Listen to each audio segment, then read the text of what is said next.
Hello and welcome to everyone in VV Education Services Bhopal. आज हम इस क्लास में एमबीए 4th सेमेस्टर में एचआर स्पेशलाइजेशन का जो सब्जेक्ट है कंपेंसेशन मैनेजमेंट, आज उसकी 5th यूनिट, 5th मतलब लास्ट यूनिट है।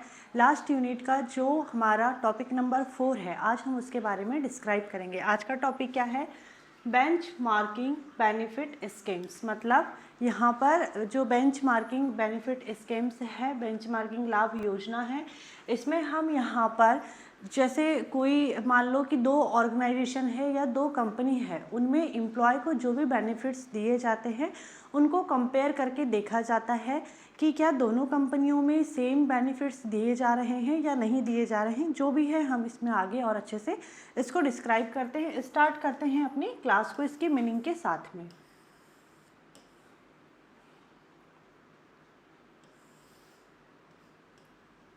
ठीक है, देखो सबसे पहले हम यहाँ पर इसकी जो मीनिंग दी हुई है, मीनिंग को डिस्क्राइब करेंगे। Benchmarking benefit scheme. ठीक, benchmarking benefit scheme is a system in which the company compares the benefits provided to its employee with other companies or industry standards so that better and competitive facilities can be provided to the employees। ठीक, मतलब अब हम इसको हिंदी में समझते हैं। Benchmarking benefit scheme एक ऐसी व्यवस्था है, मतलब ऐसा सिस्टम है जिसमें कंपनी अपने एम्प्लॉय को, मतलब कर्मचारी को दिए जाने वाले बेनिफिट्स, मतलब जो भी सुविधाएं हैं, उसकी तुलना दूसरी कंपनियों या इंडस्ट्री स्टैंडर्ड से करती है ताकि कर्मचारियों को बेहतर और प्रतिस्पर्धात्मक सुविधाएं दी जा सके। मतलब यहाँ पर क्या हो रहा है, मतलब ये जो स्कीम है बेंचमार्किंग बेनिफिट स्कीम, ये एक ऐसा सिस्टम है जिसमें मान लो कि कोई 2 कंपनी है। ठीक, कोई 2 कंपनी है, ऑर्गेनाइजेशन है, इंडस्ट्री है, ठीक, जो भी है। तो अब यहाँ पर मान लो कि एम्प्लॉय, ये ए ऑर्गेनाइजेशन है और ये बी ऑर्गेनाइजेशन है। ठीक है, ए ऑर्गेनाइजेशन में एम्प्लॉय को क्या क्या बेनिफिट्स दिए जाते हैं और बी ऑर्गेनाइजेशन में भी एम्प्लॉय को क्या क्या बेनिफिट्स या फैसिलिटीज़ दी जाती है, इन दोनों को देखा जाता है, कंपेयर किया जाता है। ठीक है, तो इसी को क्या कहा जाता है? इसी को यहाँ पर बेंचमार्किंग बेनिफिट स्कीम कहा जाता है। और ये किस लिए देखा जाता है, लेकिन कि यहाँ पर जैसे मान लो कि किसी भी एम्प्लॉय को जो यहाँ पर जैसे जो बोनस है, ठीक है, ए ऑर्गेनाइजेशन में जो बोनस है, जो अलायंस है, वो यहाँ पर प्रोवाइड करवाए जा रहे हैं, लेकिन बी ऑर्गेनाइजेशन में एम्प्लॉय को ये बेनिफिट्स और फैसिलिटी नहीं है कि एम्प्लॉय को जो बोनस है और अलायंस मिलते हैं वो प्रोवाइड यहाँ पर बी ऑर्गेनाइजेशन में नहीं हो रहे हैं और ए में यहाँ पर प्रोवाइड किए जा रहे हैं ये सारे बेनिफिट्स एम्प्लॉय को। तो अब देखो यहाँ पर एम्प्लॉय को भी ऐसे लगेगा ना कि भाई ए ऑर्गेनाइजेशन में एम्प्लॉय को बेनिफिट्स प्रोवाइड करवाए जाते हैं, बी में नहीं करवाए जा रहे हैं। तो बी ऑर्गेनाइजेशन के जो एम्प्लॉय है वो सोचेंगे कि हम भी ए ऑर्गेनाइजेशन में चले जाए। तो यहाँ पर क्या है, मार्केट में जो कंपटीशन है, मार्केट के कंपटीशन में जो ऑर्गेनाइजेशन है, जो इंडस्ट्री है, वो बनी रह सके, इसीलिए भी बेंचमार्किंग बेनिफिट स्कीम बनाया गया है, ये सिस्टम बनाया गया है ताकि किसी भी इंडस्ट्री, मतलब किसी भी 2 या ज़्यादा इंडस्ट्री जितनी भी मार्केट में अवेलेबल हो, उसमें यहाँ पर इस सिस्टम के थ्रू देखा जाए कि एम्प्लॉय को क्या क्या बेनिफिट्स प्रोवाइड करवाए जा रहे हैं और उस हिसाब से फिर इसको और बेटर करने की कोशिश की जाती है। जो एम्प्लॉय है उसको और ज़्यादा अच्छी फैसिलिटीज़ देने की कोशिश की जाती है। इसीलिए यहाँ पर बेंचमार्किंग बेनिफिट स्कीम बनाया गया है। और ये जो स्कीम है या ये जो सिस्टम है, इसमें यहाँ पर 2 या जितनी भी इंडस्ट्री मार्केट में हो, उसमें यहाँ पर जो एम्प्लॉय को बेनिफिट्स दिए जाते हैं उसको कंपेयर किया जाता है। कंपेयर करने के बाद में उनमें यहाँ पर फिर इम्प्रूवमेंट भी किया जाता है ताकि एम्प्लॉय को और ज़्यादा अच्छे बेनिफिट्स प्रोवाइड हो सके। ठीक, तो इसी को क्या कहा जाता है? इसी को कहा जाता है बेंचमार्किंग बेनिफिट स्कीम। अब देखो यहाँ नीचे और लिखा हुआ है, देखो कंपनियाँ यहाँ देखती है कि दूसरी कंपनियां कर्मचारियों को, मतलब जो एम्प्लॉय है, उनको कौन कौन सी सुविधाएं दे रही है, मतलब कौन कौन सी फैसिलिटी या बेनिफिट्स दे रही है। जैसे सैलरी दे रही है, बोनस दे रही है, इंश्योरेंस है, लीव है, एटसेट्रा, जो भी यहाँ पर है फैसिलिटीज़ दी जा रही है। ठीक है, तो देखो मतलब जो भी यहाँ कंपनी है अपनी सुविधाओं को फिर उसी हिसाब से बेहतर बनाती है। जैसे अभी हमने यहाँ पर बात की है कि ये ऑर्गेनाइजेशन में जो बोनस है और अलायंस जैसी फैसिलिटीज़ भी दी जाती है, लेकिन बी में नहीं दी जाती है। अब यहाँ पर दोनों इंडस्ट्री ने आपस में एक दूसरे को कंपेयर किए, तो बी ऑर्गेनाइजेशन ने यहाँ पर अपने आप में इम्प्रूवमेंट किया कि ठीक है, हम भी अपने ऑर्गेनाइजेशन के एम्प्लॉय को अब बोनस और अलायंस प्रोवाइड करवाएंगे। ठीक, तो यहाँ पर इसी को ये जो सिस्टम है, इस सिस्टम को ही क्या कहा गया है, बेंचमार्किंग बेनिफिट स्कीम कहा गया है। आगे देखते हैं अब।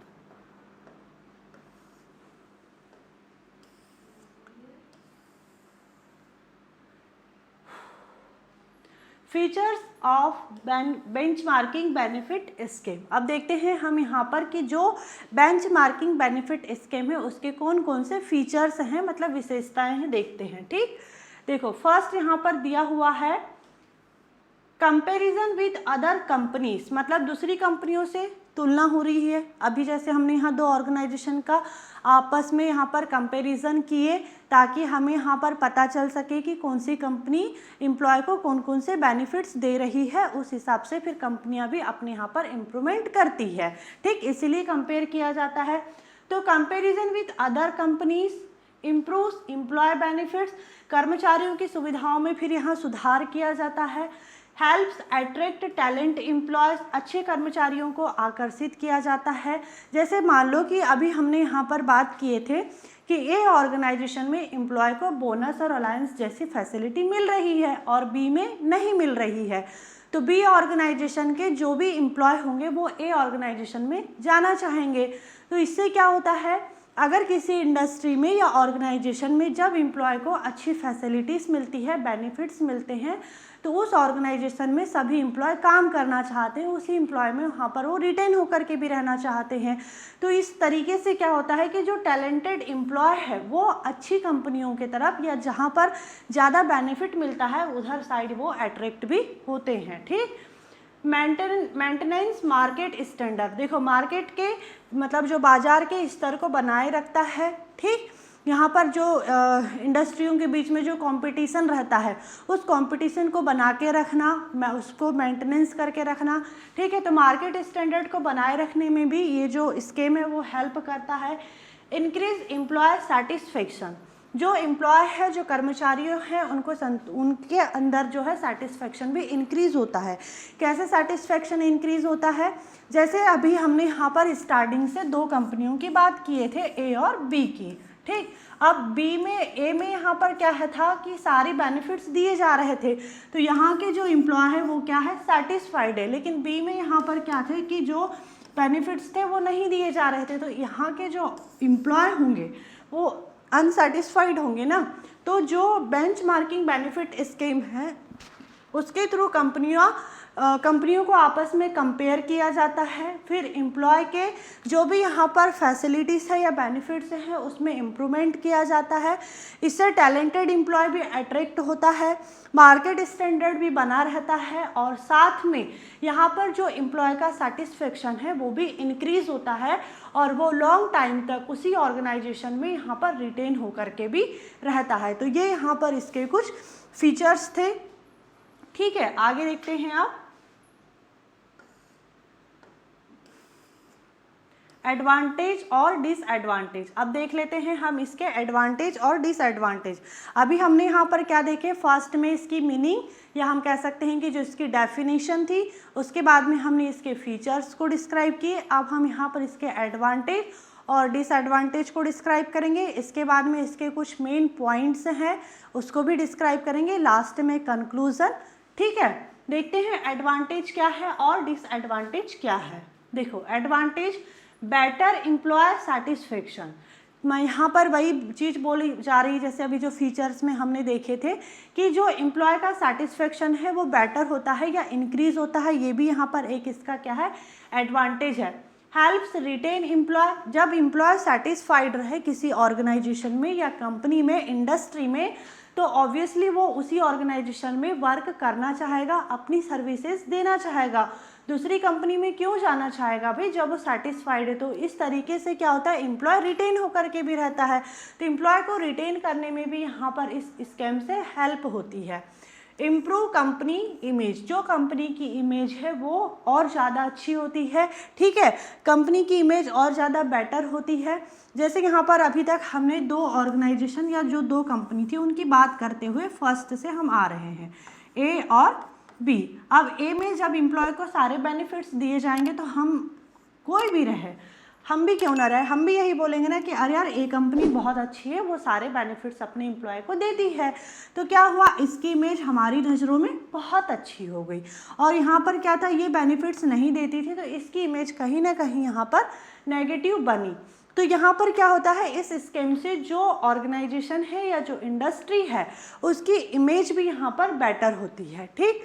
कॉम्पिटिटिव कंपेंसेशन सिस्टम, मतलब जो प्रतिस्पर्धात्मक है, प्रतिस्पर्धात्मक वेतन प्रणाली भी बनती है। जैसे यहाँ पर जो कंपेंसेशन सिस्टम है, कंपेंसेशन क्या होता है, कंपेंसेशन मतलब यहाँ पर किसी भी एम्प्लॉय को जो मतलब कहना चाहिए किसी भी इंडस्ट्री ऑर्गेनाइजेशन में जो वर्क कर रहा है उसको यहाँ पर कोई ना कोई सैलरी तो मिलती ही होगी, लेकिन सैलरी के साथ साथ जब उससे बोनस, इंसेंटिव और जो भी अदर बेनिफिट्स है या फैसिलिटी दी जाती है तो उन सब को मिला करके क्या कहा जाता है, कंपेंसेशन कहा जाता है।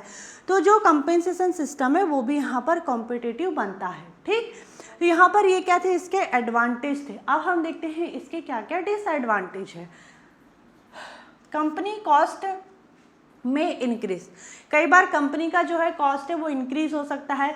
मार्केट स्टैंडर्ड को मेंटेन करने के चक्कर में कई बार कंपनी का जो कॉस्ट है वो इंक्रीज हो जाता है, ज़रूरत नहीं भी रहती पर उसको अपना मार्केट स्टैंडर्ड बनाए रखने के लिए यहाँ पर अपनी कॉस्ट को इंक्रीज करना पड़ता है, ठीक। तो यहाँ पर एक इसका ये डिसएडवांटेज है। Every company has different needs, देखो सभी कंपनियों की अपनी अलग अलग नीड्स होती है, मतलब ज़रूरतें होती है। कई कंपनियों में यहाँ पर कहना चाहिए कि एम्प्लॉयज़ की ज़्यादा नीड्स नहीं होती है या एम्प्लॉय को ज़्यादा काम नहीं होता है तो उनकी सैलरी भी कम रहती है। मतलब हर कंपनी अपनी ज़रूरत के हिसाब से एम्प्लॉयज़ रखती है और उनको सैलरी भी देती है। लेकिन कई बार मार्केट स्टैंडर्ड को मेंटेन करने के लिए, कंपटीशन में बने रहने के लिए यहाँ पर क्या कहना चाहिए, जैसे कॉस्ट इंक्रीज़ हो रही है तो कॉस्ट क्यों इंक्रीज़ हो रही है, हर कंपनी की नीड अलग अलग है। अब एम्प्लॉय जब ज़्यादा रखेंगे तो उनको सैलरी भी तो देना पड़ेगा ना, तो ये सैलरी जो दे रहे हैं उनको बैठने के लिए उनका कैबिन चाहिए, सिस्टम चाहिए, चेयर चाहिए, बहुत सारी चीज़ें चाहिए होती, तो कंपनी का कॉस्ट कहीं ना कहीं यहाँ पर अननेसेसरी कॉस्ट ये इंक्रीज़ हो रहा है, ठीक। तो देखो हर कंपनी की ज़रूरत अलग अलग होती है तो हर चीज़ एक जैसे नहीं हो सकती, लेकिन कंपटीशन में बने रहने के लिए इस चीज़ को भी मेंटेन करना, तो यहाँ पर ये भी क्या है, एक इसका डिसएडवांटेज है। Too much comparison can create pressure, देखो ज़्यादा कंपेरिजन से प्रेशर बढ़ सकता है। अगर मान लो नॉर्मली जब हम अपने स्कूल टाइम पे थे, क्लास में थे, तो वहाँ पर भी जैसे हम क्लास में एक दूसरे से कंपटीशन करते थे तो एग्ज़ाम टाइम पर कितना प्रेशर बढ़ जाता था कि भाई उसके नंबर कहीं ज़्यादा ना आ जाए, मैं और ज़्यादा पढ़ लेता हूँ, कहीं उसके नंबर ज़्यादा ना आ जाए, मेरा क्लास में रैंक लगेगा नहीं लगेगा। इस प्रेशर से हम लोग यहाँ पर कितना ज़्यादा स्टडी करते थे। तो ये क्या है, कंपटीशन ही तो है। तो ऐसा ही सेम इंडस्ट्रियों में भी होता है कि मार्केट स्टैंडर्ड को या कंपटीशन में बने रहने के लिए यहाँ पर उनमें ज़बरदस्ती का क्या है कि मतलब जो प्रेशर है, प्रेशर बढ़ जाता है, ठीक। तो यहाँ पर ये सब सारी चीज़ें क्या है, डिसएडवांटेज है। तो हमने यहाँ पर इसके जो एडवांटेज थे और डिसएडवांटेज थे यहाँ पर दोनों को हमने डिस्क्राइब कर लिए। अब देखते हैं हम यहाँ पर इसके कुछ मेन पॉइंट को।